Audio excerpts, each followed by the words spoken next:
அனைவருக்கும் வணக்கம். தலைவலியை விரைவாக குணமாக்கும் வழிகளை பார்க்கலாம்.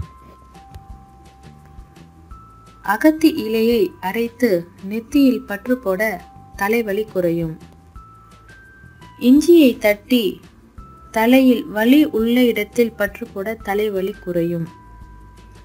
மிளகாய், மிளகு, செம்மண் இந்த மூன்றையும் சம அளவு எடுத்து தண்ணீர் விட்டு மை போல் அரைத்து கொதிக்க வைத்து இளம் சூடாக பற்று போட தலைவலி குறையும். வெற்றிலை, நொச்சி இலை, குப்பைமேனி இலை, மிளகு, சுக்கு இவற்றின் சாறை எடுத்து காய்ச்சி தலையில் தேய்த்து குளித்து வர தலைவலி குணமாகும்.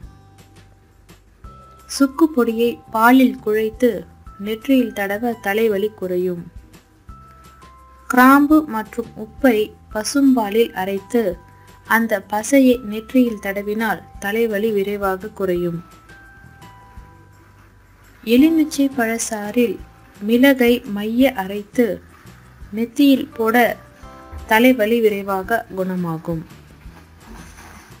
குங்குமப்பூவை மைய அரைத்து நெற்றி பொட்டில் தடவ தலைவலி குணமாகும். நெல்லிக்காயை அரைத்து சிறிதளவு குங்குமப்பூ கலந்து ரோஜா நீருடன் கலந்து குடித்து வந்தால் தலைவலி விலகும்.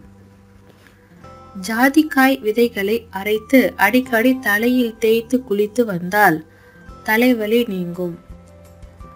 மிளகு, துளசி இவை இரண்டையும் வாயில் போட்டு மென்று கொண்டால் தலைவலி விரைவாக குணமாகும். உப்பு, மிளகு இரண்டையும் அரைத்து நெத்தியில் பற்று போட்டால் தலைவலி விரைவாக குணமாகும். இது போன்ற நமக்கு வீட்டிலேயே எளிமையாக கிடைக்கக்கூடிய பொருட்களை வைத்து நமது தலைவலியை விரைவாக குணமாக்கி கொள்ள முடியும். மேலும் இது போன்ற தகவல்களுக்கு இந்த சேனலை சப்ஸ்கிரைப் செய்யுங்கள். நன்றி.